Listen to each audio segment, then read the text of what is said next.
स्कंद माता की कथा। नमस्कार भाइयों बहनों और मित्रों, जय माँ गायत्री। आप सभी का मेरे YouTube चैनल शुभकर माही अष्टों में स्वागत है। आज के इस वीडियो में सुनेंगे स्कंद माता की कथा, जिसको सुनने मात्र से संतान सुख की प्राप्ति होती है, संतान की आयु लंबी होती है और संतान संबंधी कोई भी समस्या हो वह दूर होती है, क्योंकि स्कंद माता संतान की देवी मानी गई हैं।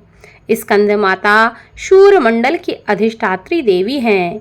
इनकी उपासना करने से साधक अलौकिक तेज की प्राप्ति करता है।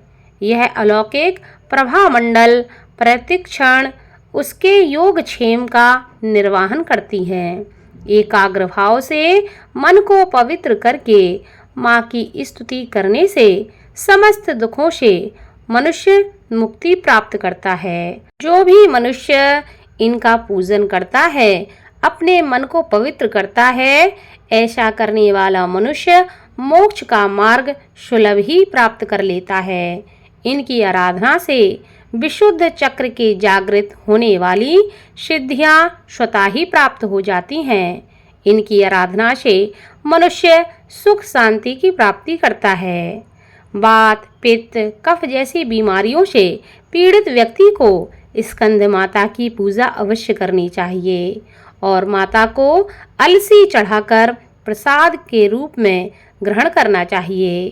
शास्त्रों में ऐसा वर्णन है कि इस चक्र में अवस्थित साधक के मन में समस्त ब्रह्म क्रियाओं और चित्त वृत्तियों का लोप हो जाता है और उसका ध्यान चैतन्य स्वरूप की ओर होता है। समस्त लौकिक, सांसारिक, मायाविक बंधनों को त्याग कर वह पद्मासन माँ स्कंद माता के रूप में पूर्णतः समाहित होता है। साधक को मन को एकाग्र रखते हुए साधना के पथ में आगे बढ़ते रहना चाहिए। आदि शक्ति जगत जननी माँ दुर्गा का यह पंचम रूप है, जो कि स्कंद माता के रूप में जाना जाता है। भगवान स्कंद यानी कि कार्तिकेय की माता होने के कारण दुर्गा जी के इस पांचवें स्वरूप को स्कंद माता का नाम मिला है। सिंह के आसन पर विराजमान तथा कमल के पुष्प से सुशोभित दोनों हाथों वाली यशस्वनी देवी स्कंद माता शुभदायिनी हैं। भगवान स्कंद जी बाल स्वरूप में माता की गोद में बैठे हैं। इस दिन साधक का मन विशुद्ध चक्र में अवस्थित होता है। स्कंद मातृ स्वरूपणी देवी की 4 भुजाएं हैं। ये दाहिनी ऊपरी भुजा में भगवान स्कंद को गोद में पकड़े हैं और दाहिनी निचली भुजा से ऊपर को उठी हैं। उसमें कमल पकड़ा हुआ है। माँ का वर्ण पूर्णतः शुभ्र है और कमल के पुष्प पर माता विराजमान रहती हैं। इसी से इन्हें पद्मासना की देवी और विद्यावाहिनी दुर्गा देवी भी कहा जाता है। इनका जो वाहन है वह सिंह है, क्योंकि यह सिंह पर विराजमान रहती हैं। पौराणिक कथा के अनुसार माँ दुर्गा का पंचम स्वरूप स्कंद माता देवताओं के सेनापति कुमार कार्तिकेय की माता की पूजा होती है। कुमार कार्तिकेय को ग्रंथों में सनत कुमार, स्कंद कुमार के नाम से पुकारा गया है। देवी स्कंद माता ही हिमालय की पुत्री पार्वती हैं। इन्हें ही महेश्वरी और गौरी के नाम से भी जाना जाता है। यह पर्वतराज की पुत्री होने से पार्वती कहलाती हैं। महादेव की वामनी यानी कि पत्नी होने से महेश्वरी कहलाती हैं और अपने गौर वर्ण के कारण देवी गौरी के नाम से पूजी जाती हैं। माता को अपने पुत्र से अधिक प्रेम है, अतः माँ को अपने पुत्र के नाम के साथ संबोधित किया जाना अच्छा लगता है, इसलिए वह स्कंद माता के नाम से पूजी जाती हैं। जो भक्त माता के इस स्वरूप की पूजा करते हैं, माँ उस पर अपने पुत्र के समान ही स्नेह लुटाती हैं। स्कंद माता को ही पार्वती, महेश्वरी और गौरी कहा जाता है। स्कंद कुमार की माता होने के कारण ही देवी का नाम स्कंद माता पड़ा। देवी का स्कंद माता रूप राक्षसों का नाश करने वाला है। एक बार तारकासुर नाम के भयानक राक्षस ने तपस्या करके भगवान ब्रह्मा जी से अजय जीवन का वरदान मांगा कि उसकी मृत्यु कभी न हो। लेकिन जब ब्रह्मा जी ने कहा कि इस संसार में जो आया है उसे एक ना एक दिन जाना पड़ता है, तो तारकासुर ने कहा कि यदि उसकी मृत्यु हो तो भगवान शिव के पुत्र के हाथों हो। ब्रह्मा बोले ऐसा ही होगा।